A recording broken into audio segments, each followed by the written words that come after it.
새벽을 깨워 예배에 나오신 모든 성도 여러분들을 환영합니다. 우리 이 시간도 하나님의 은혜가 풍성하고 그 은혜를 고백할 수 있는 모든 성도님들이 되길 소망합니다. 이 시간은 회개와 눈물의 저녁, 은총과 기쁨의 아침이라는 제목을 가지고 함께 말씀을 나누겠습니다. 우리는 가끔 주님의 사랑이 의심될 때가 있습니다. 물론 성경에서 주님께서 나를 사랑하신다라고 이야기를 하는데 그것이 때때로는 우리에게 잘 느껴지지 않을 때가 있지요. 나에게 고난이 찾아올 때, 또한 나에게 징계가 찾아왔을 때 어떻게 하나님께서 나를 사랑하시는가 라는 이 부분에 대해서 우리는 고민을 하고들 합니다. 그런 자들에게 이 시편 30편은 가장 멋진 시편 중에 하나일 것입니다. 왜냐하면 이 시편 30편이 고백하는 것이 바로 우리의 고난의 때 하나님이 우리를 얼마나 사랑하시는지를 이야기하고 있는 시편이기 때문입니다. 오늘 우리가 바라보고 있는 이 시편 30편은 크게 세 부분으로 나눌 수가 있습니다. 첫 번째 1절부터 5절까지의 말씀을 살펴보면 이것은 다윗이 하나님의 노염을 사서 어떠한 상황에 처하였는지를 다윗이 잘 고백하고 있습니다.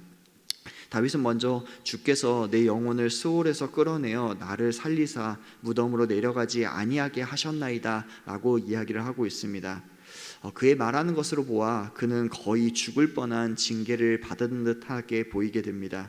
그때 그가 회개를 하고 또한 주를 부르짖을 때 주님께서 자신을 고치셨다라고 분명하게 고백하고 있는 것이 바로 이 시편 30편의 첫째 부분이라는 것이죠. 그러니까 이 시의 첫 부분은 시인이 이제 주의 성도들에게 여호와를 찬송하며 그의 거룩함을 기억하고 감사해야 되는 이유로 자신의 상황을 이야기하며 그들을 그 자리로까지 초청하고 있는 것이 바로 이 시편 30편의 1절부터 5절까지의 첫 부분에 대한 내용입니다. 그렇다면 우리는 고민을 하게 될 것입니다. 문제는 왜 그에게 고난이 찾아왔는가? 또한 그는 어떠한 고난을 이야기하고 있는가가 궁금할 것인데 그것이 바로 등장하는 6절부터 10절까지의 두 번째 부분이 되게 됩니다. 그는 먼저 형통할 때 말하기를 영원히 흔들리지 아니하리라 라고 본인 스스로가 이야기하고 다녔다라고 이야기합니다. 여러분, 하나님을 전적으로 의지해야 되는 다윗이 하나님을 전적으로 의지하지 않고 교만하여졌음을 자기 스스로가 이야기하고 있다는 것이죠. 사실 우리는 다윗이라고 하는 사람을 대단하다고 이야기를 합니다. 그러나 다윗이 모든 순간 하나님 앞에서 순종적이었던 사람이 아니라는 사실도 우리가 성경을 통해서 잘 알 수가 있지요. 특히나 역대상 21장을 살펴보게 되면 그 이야기가 잘 나타나 있습니다. 역대상 21장의 내용은 다윗이 이 사탄의 격동에 빠져서 군대를 계수하는 사건을 우리는 바라보게 됩니다. 심지어 하나님을 잘 따르지도 않고 다윗의 말을 순종하지 않는 요압마저도 이 일을 가리켜서 이것은 하나님 앞에서 잘못된 일이라고 만류하지만 다윗이 그 일을 듣지 않고 이 계수하는 일을 하였다라는 사실을 우리는 역대상 21장을 통하여서 잘 보게 되었습니다. 여러분, 우리는 이 여호와의 군대를 계수하는 것이 무엇이 잘못입니까? 라고 생각할 수도 있습니다. 왜냐하면 나라의 왕이라면 자신의 군대를 계수하는 것은 너무나 당연하기 때문입니다. 그러나 이것은 성경에서 분명하게 다윗이 교만하였다라고 이야기를 하는데 그것은 하나님을 이 다윗이 의지하지 않고 이제는 자신의 힘과 자신의 군사의 숫자를 의지하겠다라고 하는 그 자신의 교만을 분명하게 보여준 사건이기 때문입니다. 그리고 하나님은 이 일로 말미암아 이스라엘을 쳐셨고 또한 그 이스라엘 치심으로 말미암아 다윗은 크게 깨닫고 하나님께 돌이키는 사건이 역대상 21장에서 등장을 하게 됩니다. 오늘 이 시가 다윗이 이 경우를 당한 이유인지는 정확하게 우리가 알 수 없습니다. 그러나 지금 이 상황과 이 다윗의 고백이 분명하게 같은 고백이라는 사실을 우리는 분명하게 알 수 있습니다. 다윗이 오늘 이 모든 고난을 겪고 난 이후에 뭐라고 고백하게 됩니까? 나는 주의 은혜로 내가 선 것 같다라고 분명하게 이야기합니다. 주의 은혜로 나를 산같이 굳게 세우셨으니 주의 얼굴을 가리심에 내가 근심하였다라고 다윗은 분명하게 이야기하죠. 여러분, 우리는 분명하게 알아야 되는 것이 있습니다. 다윗이 굳건하게 선 이유는 무엇입니까? 다윗이 신실하게 하나님을 따랐기 때문입니까? 그리고 다윗이 성실하였기 때문입니까? 다윗이 돌팔매를 잘하였기 때문입니까? 세상이 볼 때는 이 모든 것이 맞다라고도 이야기할 수 있습니다. 그러나 성경을 읽은 우리라면 다윗이 이렇게 굳게 선 이유는 오직 주의 은혜로 말미암아 목동이었던 그가 왕으로 굳게 설 수 있게 되었음을 우리는 성경을 통하여서 고백할 수 있어야 되는 것입니다. 그러니까 그가 무엇을 잘하였기 때문에 그의 모든 잘남으로 말미암아 그가 그렇게 선 것이 아니라 오늘 분명한 이 다윗의 고백, 내가 잘나서가 아닌 하나님으로 말미암아 내가 영원히 흔들리지 않게 되었다라고 고백을 해야 되는 것인데, 자신의 무엇으로 말미암아 내가 영원히 흔들리지 아니하리라라고 하는 이 교만의 때가 그에게 엄습함으로 말미암아 그에게 징계가 하나님께서 분명하게 주셨다라는 사실을 우리는 말씀을 통하여서 알 수 있습니다. 여러분, 교만이 그에게 가득 차게 되었을 때 오늘 다윗은 자신의 상황을 가리켜서 뭐라고 이야기합니까? 주께서 얼굴을 가리실 때에 내가 근심하게 되었고 뒤늦게 깨달아 돌이켰다라고 오늘 분명하게 이야기하는 것이죠. 여러분, 하나님은 자신의 사랑하는 자들을 때로는 징계하십니다. 그러나 오늘 성경에서 하나님의 자녀들을 징계하는 분명한 이유가 있다는 사실도 우리는 깨달아야 됩니다.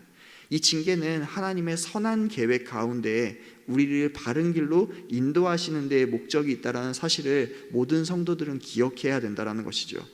우리는 우리의 바른 길을 하나님께서 반드시 인도하신다는 이 굳건한 사실을 믿고 나아가야 됩니다. 그리고 또한 우리가 희망을 가져야 되는 것은 무엇입니까? 오늘 다윗이 이 시편 30편에서 고백하듯이 내가 회개하자 하나님께서 곧 징계를 푸시고 완전하게 구원하시고 나를 인도하셨다라고 하는 것을 우리에게 분명하게 보이신다라는 것입니다. 그래서 다윗은 이 모든 상황을 가리켜서 뭐라고 합니까? 내가 주를 높일 것이다 라고 분명하게 고백한다라는 것이죠. 사랑하는 성도 여러분, 다윗은 자신의 고난과 하나님의 사랑을 오늘 이 시편 30편을 통하여서 대조적으로 보여주게 됩니다. 그래서 대조적으로 보여주며 이것과 이것을 비교할 수 없다라고 하는 정도가 아니라 오늘 이 대조가 얼마나 큰지에 대해서 분명하게 우리에게 이야기해 줍니다. 그러니까 이 시편 30편을 통하여서 다윗은 끊임없이 비교하며 이 두 가지의 상황 자체가 비교가 되지 않는다라고 우리에게 이야기해 주는 것입니다. 여러분, 이것이 왜 중요합니까? 오늘 다윗은 이렇게 고백합니다. 여호와의 노염은 잠깐이고 그의 은총은 평생이로다. 여러분, 징계는 우리에게 필요시에 잠시 왔다가 지나가는 것입니다. 그러나 하나님께서는 우리에게 반드시 선한 길을 약속하셨고 우리에게 더 나은 길과 더 좋은 길로 인도하신다라는 그 하나님의 은총을 영원히 거두지 않는다라고 하는 이 사실을 우리에게 분명하게 알려준다라는 것이죠. 그래서 우리는 이렇게 고백할 수 있습니다. 하나님의 은총과 사랑은 영원히 지속된다라는 사실을. 그래서 우리는 고백할 수 있는 것입니다. 주의 사랑으로 말미암아 이 다윗의 마지막 부분처럼 나의 슬픔이 변하여서 춤이 되게 하신다라고요. 그리고 또한 이것을 깨달은 자들은 여호와께 영영이 감사하며 고백하지 않을 수가 없게 된다라는 것입니다. 사랑하는 성도 여러분, 이 시편 30편이 우리에게 얼마나 귀한 일입니까? 하나님께서 우리에게 분명하게 약속하셨기 때문입니다. 우리에게 반드시 선한 길을 주실 것이고 그 선한 길 가운데서 우리에게 때때로 징계를 하신다라는 것입니다. 왜 그렇습니까?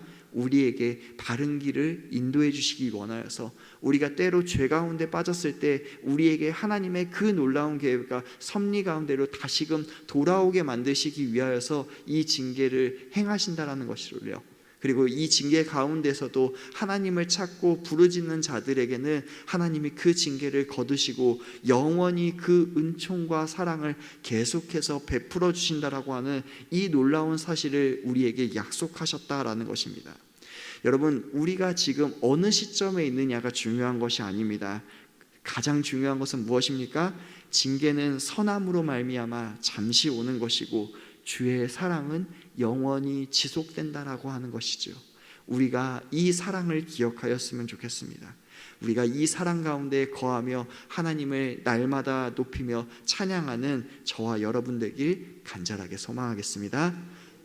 우리 함께 기도하겠습니다. 먼저 나라를 위해서 함께 기도하겠습니다. 하나님, 이 나라를 보호하여 주시옵고 내가 의지하는 모든 것들이 소망이 되는 것이 아니라 하나님이 이 나라에 그리고 또한 우리의 소망이 될 수 있게 도와주시옵소서. 여름 사역이 진행되고 있습니다. 하나님, 은혜가 부어질 수 있는 여름 사역이 되게 도와주시고 성령 하나님 함께하여 주셔서 성령의 능력이 임하게 도와주시옵소서. 마지막으로 기도할 것은 주의 사랑을 알고 체험하고 고백하는 우리의 예배의 자리가 다시금 회복될 수 있게 도와주시옵소서. 이 예배가 지켜질 수 있게 도와주시고 예배를 통하여서 은총이 은혜가 흘러나갈 수 있게 도와달라고 우리 함께 통성으로 기도하도록 하겠습니다. 아버지 하나님, 우리에게 불러주시는 아버지 하나님, 우리가 함께 나아가며 기도할 수 있게 해주셔서 너무나 감사합니다.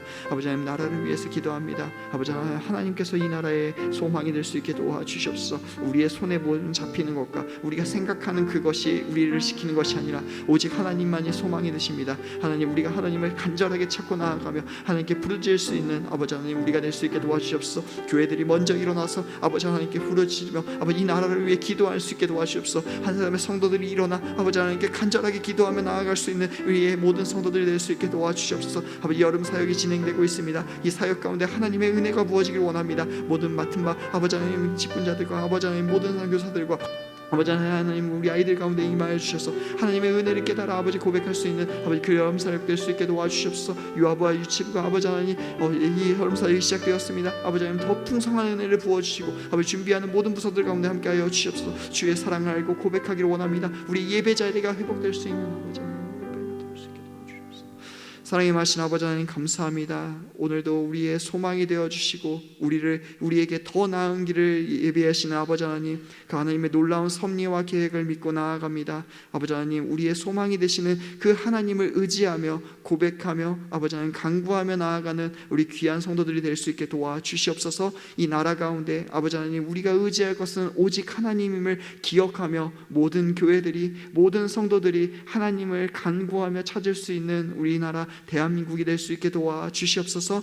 여름 사역이 진행되고 있습니다. 아버지 하나님, 하나님의 은혜가 우리 아이들에게 부어질 수 있게 도와주시옵소서. 또한 준비하는 교사들 먼저 말씀으로 무장되고 하나님의 은혜로 충분히 적셔지셔서 아이들에게 하나님이 뿜어져 나올 수 있는 우리의 여름 사역이 될 수 있게 도와주시옵소서. 아버지 하나님, 주의 사랑을 알고 체험하고 고백하는 우리 예배 자리가 회복되기를 원합니다. 아버지 하나님, 이 예배에 나와서 함께 고백하며 함께 찬양하며 이 함께 받은 은혜를 세상으로 나아가서 선포할 수 있는 모든 성도들 될 수 있게 도와주시옵소서. 이제 새날을 시작하려고 합니다. 오늘도 하나님과 동행하는 우리 귀한 성도님들의 삶 될 수 있게 도와주시옵소서.